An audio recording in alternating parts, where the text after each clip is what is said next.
Come in. Welcome. I'm E.G. Marshall. I'm sure you will agree that almost every religion holds that the soul is immortal and recognizes a life after death. However, we're going to be telling you about people who believe in reincarnation, and they have a somewhat different approach to immortality. Those who believe in reincarnation are convinced that your soul lives on in another person's body in a later life. Some men and women even claim they remember bits and pieces of their former lives. I see a gallows.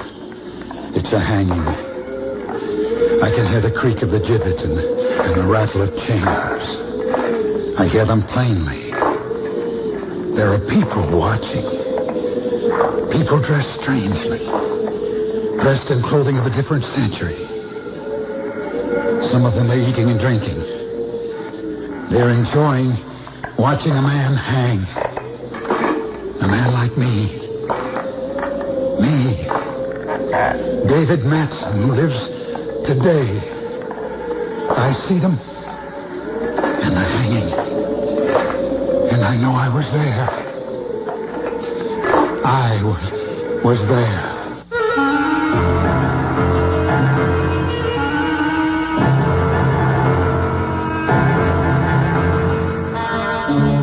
Our mystery drama, Terror on the Heath, was written especially for the Mystery Theater by Murray Burnett and stars Shepard Strudwick. The KCBS Mystery Theater, the theater of the mind. There's always news and more on 74 KCBS.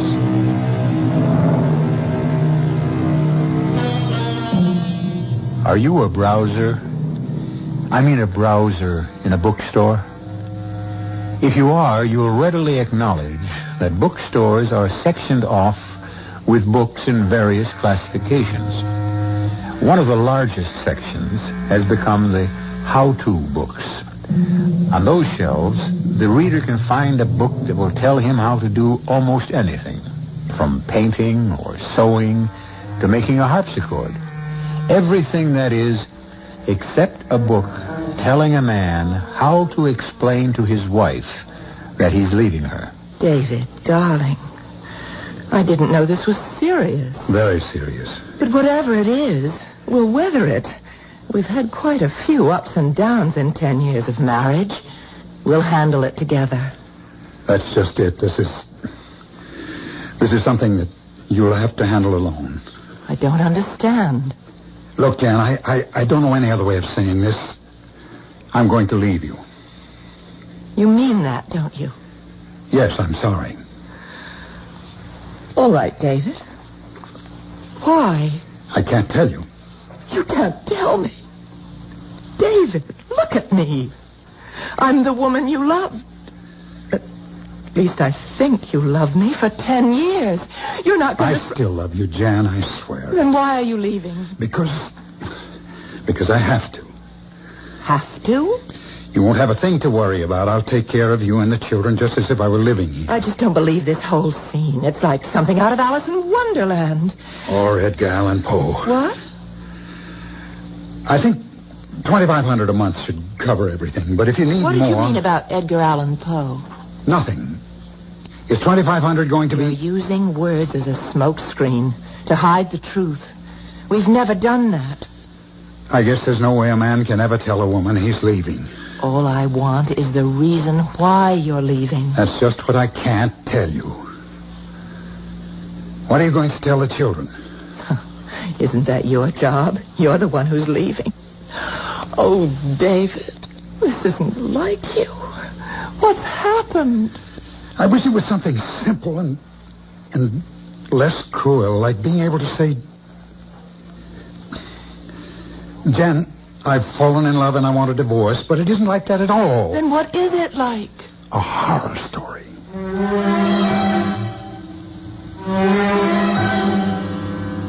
No secretary's going to tell me that Dave Matson's not into me. He'll see me and he's going to... It's all right, Miss Manners. I'll see Miss Danson. Come in, Lon. Well, thanks. Now, what's this business about your leaving Jan all about? I suppose this couldn't be avoided. Why would you want to avoid me, your best friend? What is all this stuff about horror stories and Edgar Allan Poe? Oh, it's just a figure of speech. Oh, sure. Just enough to make you walk away from what I know was a good marriage. Thanks, Lon. And you're going to tell me why you're doing it. But only if you give me your solemn promise that you won't tell Jan or Cecily. But that's exactly... I know. That's exactly why you came. To find out and try to help. To tell Jan. But that's the one thing you can't do. Okay. You have my word. I'd like you to look at these photostatic copies of English newspapers of the 1850s. Are you kidding? Read them. Hampstead Heath, terror strikes again. Vicious killer claims 8th victim. 9-year-old girl stabbed to death. Look, David, I don't see what these... Go on. Well, but these are just more of the same. Police baffled by Heath knifings. Inspector Gregory of Scotland Yard brands slasher as sadist. That's enough to give you the general idea. Yes, it's also enough to confuse me thoroughly. What the devil? The devil, that's a good word. Ever hear of reincarnation, Lon? Oh, no. Now, wait a minute. You're not going to try to make me believe that you... are the 20th century reincarnation of this madman. And that should make it obvious why I must leave Jan and cannot tell her why. And you believe this on the basis of these newspaper clippings? Not quite, Lon. There's more, much more. It was incredible to me at first. When was first? About 6 months ago. I read a book by Robert Ripple, a book that was a factual account of the lives of 3 notorious criminals of the 19th century. I was impressed by the writing and by the author, an assistant curator of the 19th century wing of the Museum of English History. There was one criminal in particular that fascinated me. I somehow felt I knew him. This Hampstead Heath knifer? Right. And that was when I had the first dream. Dream? Yes. I had a few drinks with Bob Ripple before coming home, and we talked about some changes. And I dreamed I saw Hampstead Heath quite clearly. It's really a forest, you know. And then along a walk outside the forest, I saw a woman's figure. I ran after her, and she turned to face me with her hands outstretched. Not to welcome me, Lon, to ward me off. And when I saw her face, it was streaming blood. Blood from knife slashes. And then I woke up. All right. So you had a nightmare. That doesn't prove... That was only the first. They began to come more and more frequently, and in greater and more monstrous detail, with women and young girls, and blood, and... I don't want to open it up. Well, all right. I'll grant you it's pretty rough, David, but still... Okay, come on around behind my desk. What do you see in the drawer? A knife. Not just any knife, Lon. That's a switchblade with a spring. Lethal and illegal. Okay, when did you get it and why? I don't remember buying it, and I have no idea of how it got there. But I distinctly remember the first time I saw it there. It was the day after I had my face slapped by a girl I'd never seen in my life and been called a murderer. What? I was coming back from a lunch with Bob Ripple, the author of the book that opened the floodgates. A rather attractive girl in her early 20s approached us. I don't know exactly how it happened. But suddenly we found ourselves face to face and started to indulge in that ridiculous waltz of both stepping the same way to get out of each other's way. Oh, I know. Suddenly she looked full at me and hissed, "Murderer," and fainted right there on the sidewalk. Well, she was sick. That was what Bob Ripple kept telling me as he hustled me away. But why would she call me a murderer? Well, I don't know. She's the one with problems. There's nothing wrong with you. Lon, do you think it's possible that maybe this girl was the reincarnation of one of this killer's victims, and she recognized me as this killer? Oh, no, I don't think it's possible, but obviously you do. It was the next day that I saw the knife in my desk. Look, Dave, you're in a state. How would you like to see a face, Lon? My face. My face on the picture of a 19th century killer. What? Come with me and I'll show it to you. Lon, This is Robert Ripple, assistant curator of the 19th century wing of this museum. Ah, nice meeting you. Pleasure. Bob, on our way to the room with the photographic exhibits, would you fill on in? Glad to. This particular exhibit started because of my interest in the three notorious criminals of the era. Naturally, I collected all the newspaper clippings, stories, drawings, and photographs I could find and placed them in the room along with other items that are germane to the collection. Now here are exhibited the daguerreotypes of some of the fabulous characters of the period, along with the criminals. And here, Lon, take a look at this daguerreotype and tell me what you think. Let me see. Well, good-looking guy, nice face. And if you want me to say he looks like you, I'll say it. There's a great resemblance. All right, who is he? You tell him, Bob. That man is Charles Mason, otherwise known as the Terror of Hampstead Heath, the killer who was hanged at Tyburn. December 9th, 1841. I can remember. I can almost hear. David, let him go back. Let him remember. You can hurt him if you try to bring him back now. I can hear the wind and the creak of the gibbet and the chains and the people shading their eyes against the cold sun, looking up to see what kind of monster was suspended in air, paying with his life for the slashed and bleeding bodies of the women he had mutilated. Good Lord. Have you seen him like this before, Ripple? Only once. So what do we do? Nothing. If it follows the pattern of the other time, he'll come out of it soon.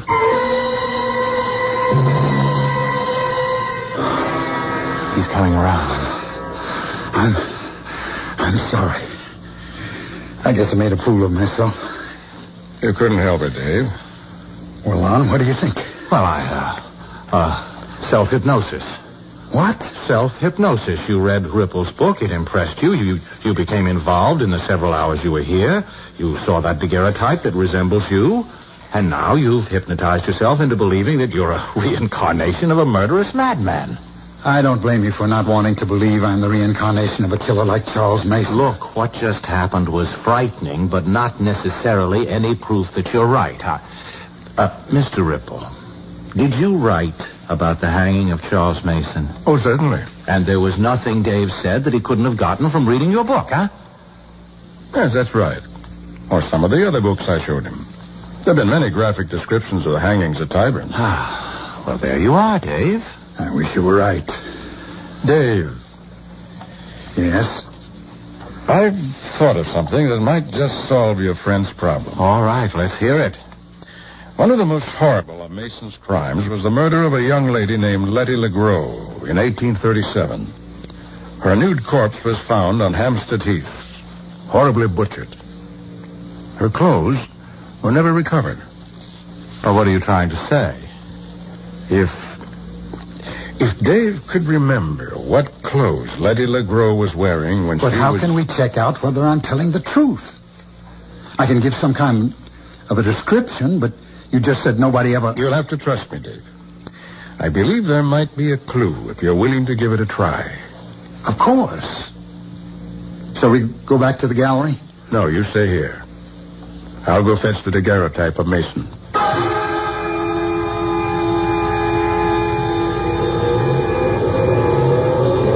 It's hard to see because there's a storm brewing. I see the leaves blowing and the trees bending. There's something else. A figure. A woman. Oh, please. I mustn't slip or fall. He's following me. I know he's following. Oh, dear God. Help me. Help me. I see something glowing. A dress. Yes. It's a dress. A long dress. The girl is holding it up as she's running. I have to catch it. He's gaining. He's closer. I can see the gleam of the knife. The dress. What color is the dress, David? Can you see? She's gone now. Gone. The color of the dress. Was it white? No, not white. It was yellow. A yellow dress with a pale matching scarf and a lace handkerchief. The handkerchief is white, but the dress is yellow.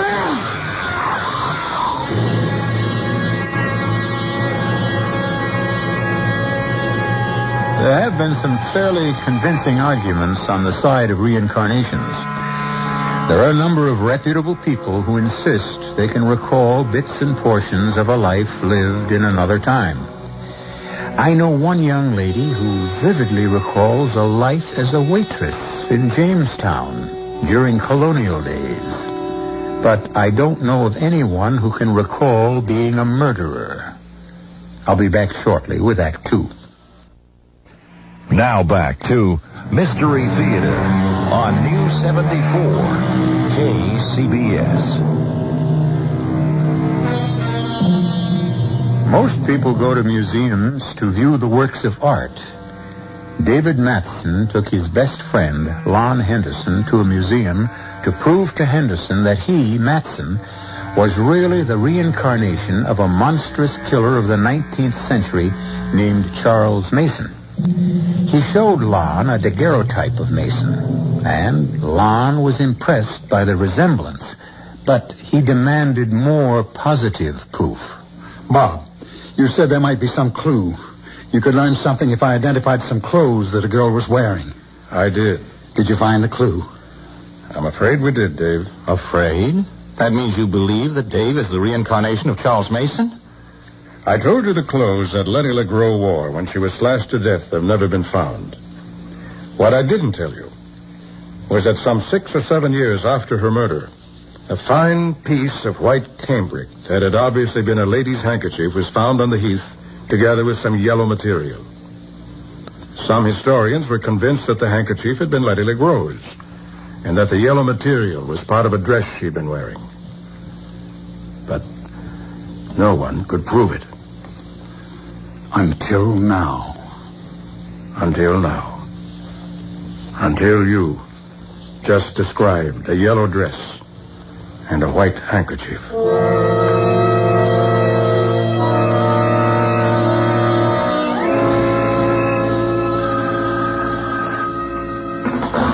Hello? Mr. Robert Ripple? Speaking. Oh, this is Mrs. David Matson. You don't know me, but... The wife of the publisher. Yes, that's right. I'd like to come and see you. What about? My husband. And the reason he left me. My dear Mrs. Matson, I find this conversation most strange. You, a perfect stranger, calling me to discuss your marital problems? Why in the world would you believe that I would be... I was told to call you. By whom? Lon Henderson. Well, I can't understand why Mr. Henderson referred you to me. Well, because he's our best friend. And I badgered him into distraction. He finally gave me your name as the one... He also has the information I have. That's all I want. Tell Mr. Henderson I find his putting you on to me cowardly. Oh, Mr. Ripple, please. I have no intention, Mrs. Matson, of seeing you or discussing your husband and his actions at any time, now or in the future.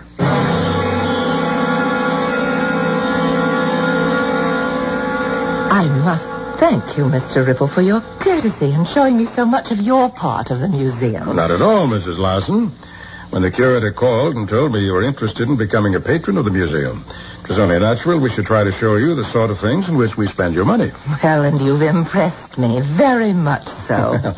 If you don't think me impertinent, Mrs. Larson, how much so? Did you have any specific sum for a contribution in mind? Not precisely. I really need more information. Now, I must return to Boston later today. So, well, I just want to thank you for making time for me in your busy schedule. Pleasure. Oh, this picture... Daguerreotype, Mrs. Larson. Well, whatever. Now, this man, he looks so familiar. Who is he? A notorious killer. A man named Charles Mason who was hanged in 1841. Now, if we could move on. Just a moment. Now, this may seem a somewhat strange request, but I would like this daguerreotype. I beg your pardon. I'd like to purchase or let me say, I would make a substantial bequest to the museum if I could have this picture. And why would you want that particular picture, Mrs. Larson? I take it no other will do? Well, surely I don't have to explain. No, if but I you just do. Want... Guard. What? Guard. What are you doing? What? Calling a guard to escort you out of the building, Mrs. Matson. Why are you... And I'd advise you not to make a fuss. Because if you so much as utter another syllable, I'll call the police and have you arrested for impersonating a donor when you had no such intention. Now get out of here.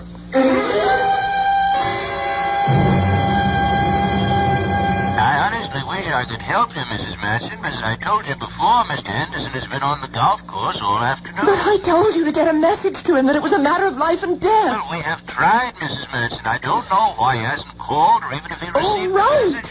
Now listen, tell him I'm coming out to see him, and he should wait there for me no matter what happens.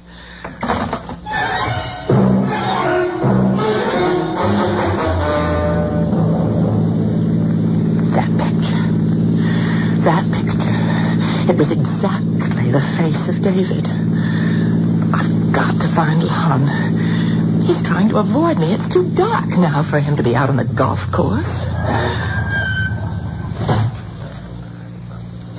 Oh, ouch. Well, there's gravel. I should have remembered to change my shoes. I think I'll walk on the grass. Who's that? Is there anyone there? I know you're behind that bush. And I'm not in the mood to play any stupid games. Let go of me! I forgot the knife! Oh, stop!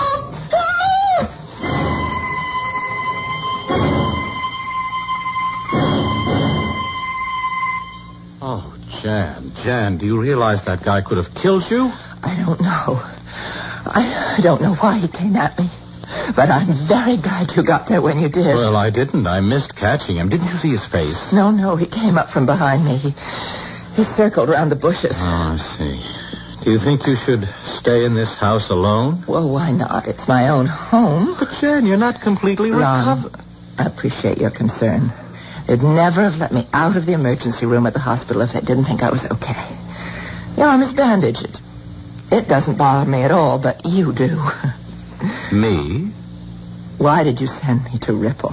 Oh. Jan, how much do you know about reincarnation? You mean the belief that your soul lives on in someone else's body after you die? Yes. Well, what's all that got to do? No, wait. David's involvement with Ripple's book has somehow convinced him that the soul of this 19th century killer, Charles Mason, was in his body. Oh, that's ridiculous. Yes. That's what I thought, too. Thought? Then you believe Jan, now that... please. After reading Ripple's book, Dave told me he felt strangely familiar with all the events that related to Charles Mason. He said he felt as if he'd almost lived them. He went to the museum to talk with Ripple about this strange phenomenon, and then he saw the picture. And? Well, you saw it. Can you deny that... You allowed a resemblance to convince you that David was the reincarnation of a 19th century criminal? I refuse to believe it. There's more, Jan. Nothing that you can say will convince me. Reincarnation of... Listen, people have been arguing about whether there really is such a thing as a soul for centuries. Now listen to me. David looked at that picture and went into some sort of a trance. He recalled actual scenes and incidents from more than 100 years ago. David is a bright man with a vast store of knowledge. His subconscious must retain his readings from hundreds of books and manuscripts. And then because of some quirk and his vivid imagination, he's able to recall it. I know. I felt the way you did, and I brought up the subject of self-hypnosis. It was then that David described the clothing of one of Mason's victims. And that's one thing he couldn't have read or heard anywhere. Then you must believe that David was right to leave me. Well, he loves you. What else could he have done? Trusted that love, trusted our years together, trusted the strength that's made our marriage work, and told me the truth and tried to work it out together. Well, how do you go about working something like this out? If David really is I'm not going to consider that possibility. You have to. Why? Because of that bandage you're wearing on your arm. Bandage? What's that? Somebody went after you with a knife. I know, And why would anyone want to slash you? I don't know. We live in a violent world. No, Jan. No, this happened at the club. This was no ordinary mugging. What are you trying to say? Look, are you sure there wasn't anything familiar about the man who attacked you? Something that might remind you You of are trying to make me think it was David, aren't you? You are trying to make me say it was David. You think it was David, don't you? Jan, look, please, we have to... Get out of my house. Well, please be reasonable and... I said get out, Lon, and I meant it.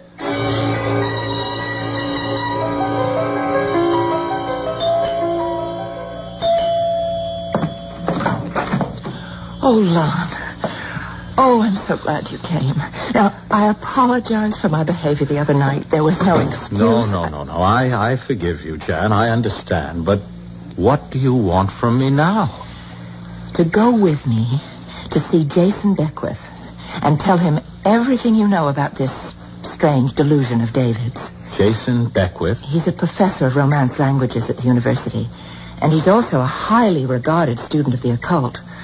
I shouldn't say student. He's an acknowledged authority. Jan, have you seen today's paper? No. Then you haven't read the story about the woman who was killed in the park last night? Lon, I promised I wouldn't lose my temper, no matter how many ridiculous things Now, hold you it. said. It's not ridiculous.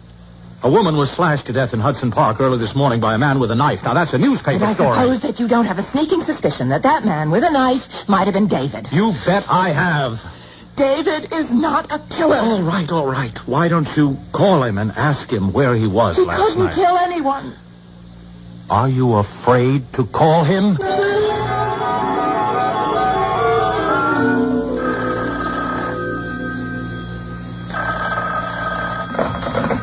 Hello? Oh, David, darling, how are you? Jan.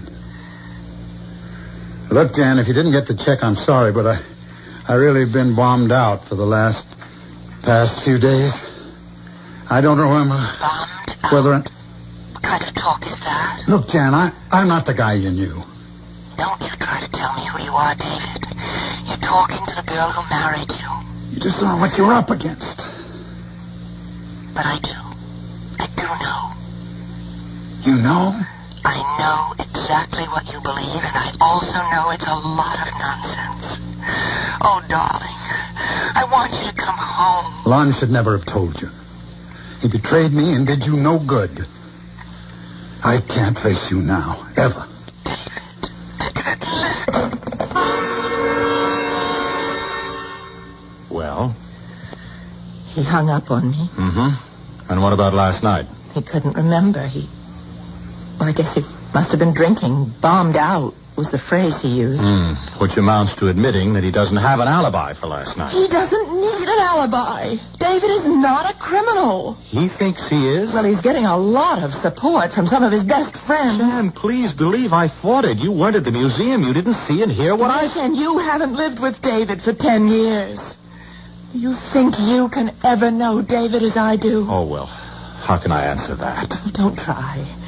Just come along with me and keep the appointment with Professor Beckwith.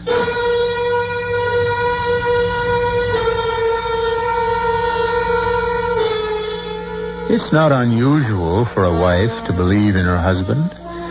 It's also not too startling to find that a husband doesn't believe in himself.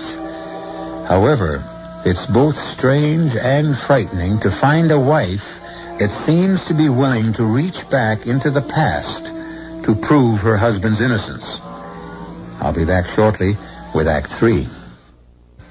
The radio station that lets you use your mind. You're listening to Mystery Theater on News 74 KCBS.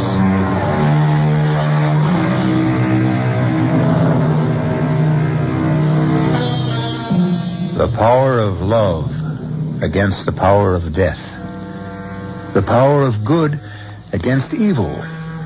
Most of us like to believe that good will triumph, but very few of us are ever asked to put our belief to the acid test. Janice is doing just that.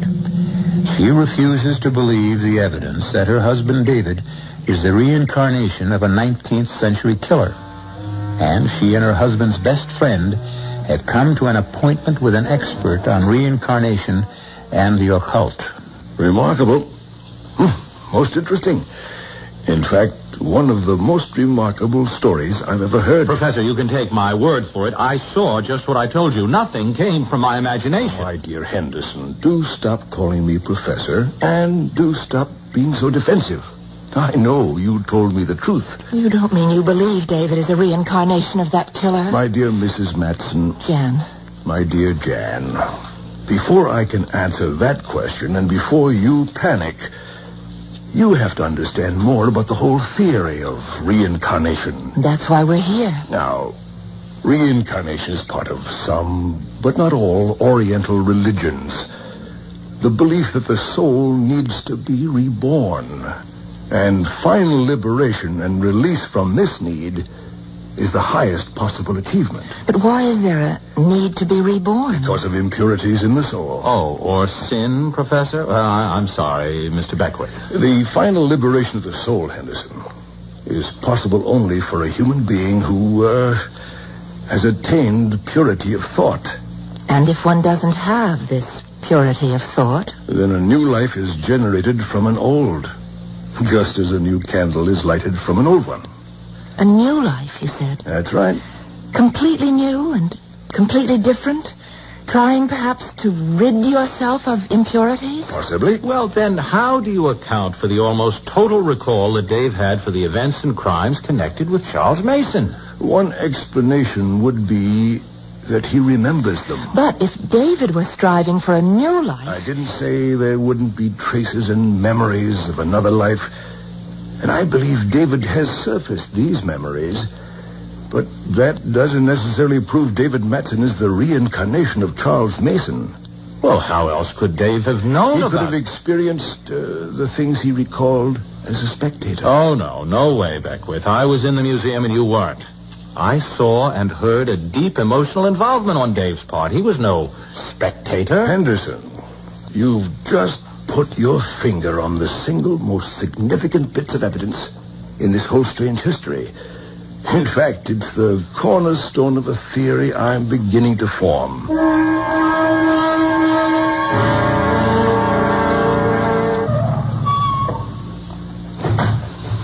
Come on, Lon. Now, look, I feel like a criminal. Now, don't be silly. But I'm setting David up. He thinks he's going to see me, and wait till you see the look he gives me when you walk into his office. Come on. Where are you going? We're going in the back way. Oh. If I pass the desk, the receptionist will phone David. Oh. You know, Jan, you're really something else. I just hope that Just David... let me worry about David, Lon. All right, Dave, I'm sorry we used the back door, but... It was Jan... my idea. Jan, why didn't you call to tell? David, you look awful. You look so tired. You know, you could use a vacation up at the lodge. We could... Jan, how I wish I could... That it was as simple as that. I'd love to go away with you for a while, just the two of us. Well, we can't. What? I thought... I mean, we've got some work to do first. Work? Yes, on your head. Now, listen. Lon, what is this? She's your wife, and she's great. And she has met with Professor Jason Beckwith, and he's agreed to work out an experiment. What kind of an experiment? Well, I think Jan had better explain it, since she's also going to be part of it.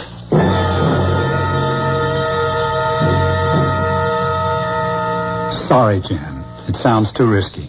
Darling, I've told you, it's a controlled experiment. Who's controlling it? Beckwith? Yes, and Lon will be there, too. The plain truth, Jan, is that I'm afraid. Well, of course. And you're afraid to come home, and you're afraid to see me alone, and you're afraid to face the night. Is that the way you want to live for the rest of your life? I may have to. But don't you see? The experiment offers us a way out. I know you're not Charles Mason in any way.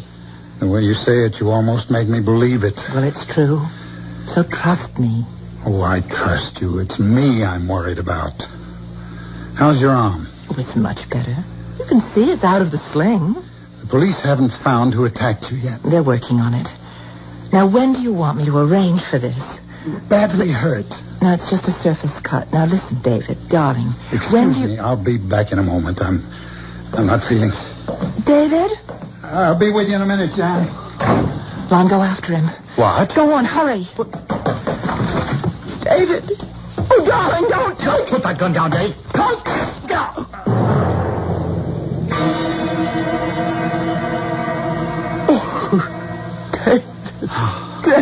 Why did you grab my hand, Lon? Why didn't you let me kill myself? Because that's no answer. You asked about the alternative, and this is the one that takes care of everything. Are you sure about that? What? Who are you? This is Jason Beckwith, darling. We sent for him after... After your stupidity. I knew exactly what I was doing, and I knew why. Then explain it to us. I don't have to explain anything.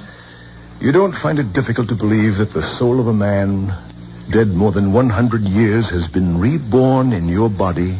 It's been pretty well proven to me. And because you're afraid of the soul of this murderer will force you into killing your wife or some other women, you decided to kill yourself. That's about it. And what happens to the immortal soul? What? I asked, what do you think will happen to that soul that didn't die on the gallows at Tyburn in 1841? What happens when David Matson blows his brains out? What happens to that soul? I don't know. Think about it. Does it go on to inhabit another body and continue killing? I wouldn't know that. Do you? No, but I'd like to try and find out if you'll help me and go along with the experiment I have in mind.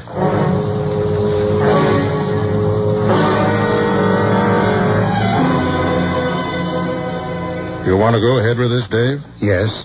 Okay. But I'm under orders to inform you that this will be the last experiment into the past conducted on these premises. And the professor's briefed you on what we hope to accomplish here tonight? No, not completely. I assume it's a continuation of your trips into the past. With some additions, Mr. Ripple.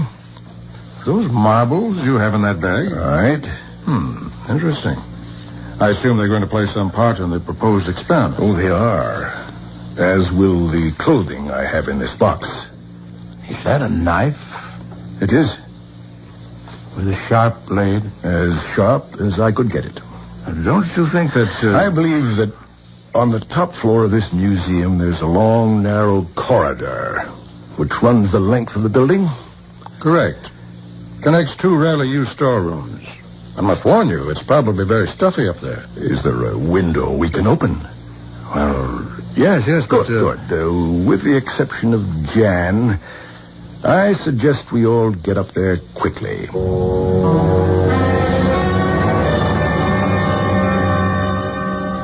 Excellent, Mr. Ripple. A corridor just as you described it. And now the window's been opened, and we're all gathered here ready to start. I thought Jan was... She told me she had to be part of the experiment. She'll be along later, David. There were some things we had to keep from you. Ripple, is there any way you could light this corridor better? It's fine the way it is. I'll move down the corridor. Can you see this?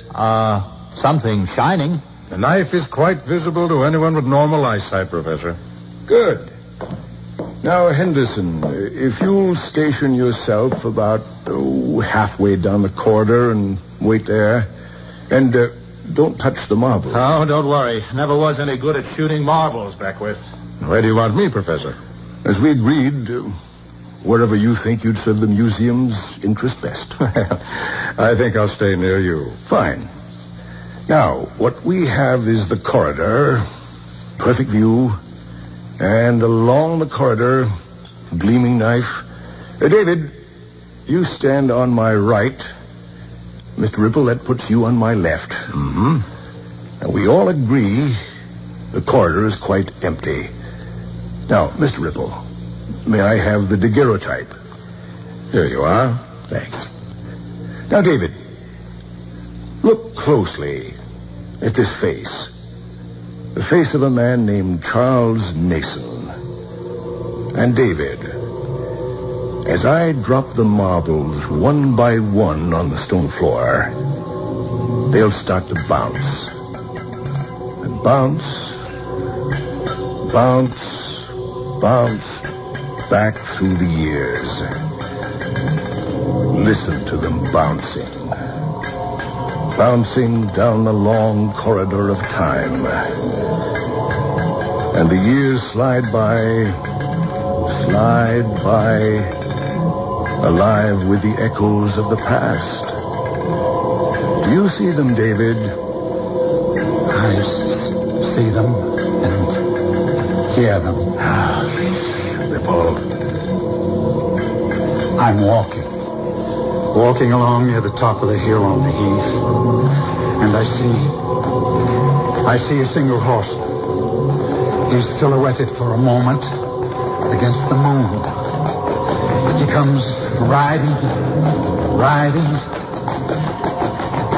and he stops. He dismounts, and he hides so carefully in the bushes. Liquid! For heaven's sake, what's happening? That's Ripple. He's under two. He thinks he's there. They stand stone still. The man and the horse. The bushes hide them. A lady. She's walking. She has a cape with a hood. I can't see her face. Can't be careful. Pretty lace and pretty face are no help against sharp steel. No, it's Ripple. He's got the knife. He's down the corridor. Jan, look out! I got him. You're not going to touch that. The window, Dave. Watch the window. David, the knife! Help! Hold me!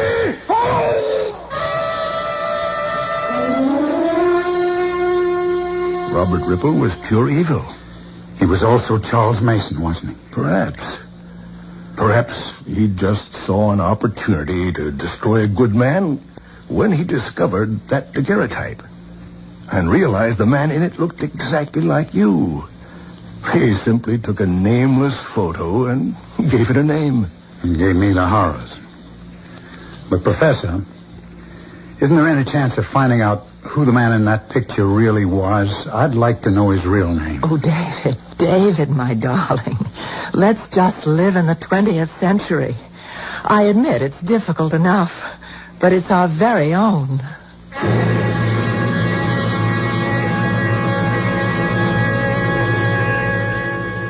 Here we are in the 20th century, and I have a little parlor game for you to play. Imagine yourself as some famous character in history whom you know and admire. Okay? Now, close your eyes and think hard and imagine yourself alive back in those days. And as you think, you may see some pictures in your mind that you've never seen before. Try it. I'll be back shortly.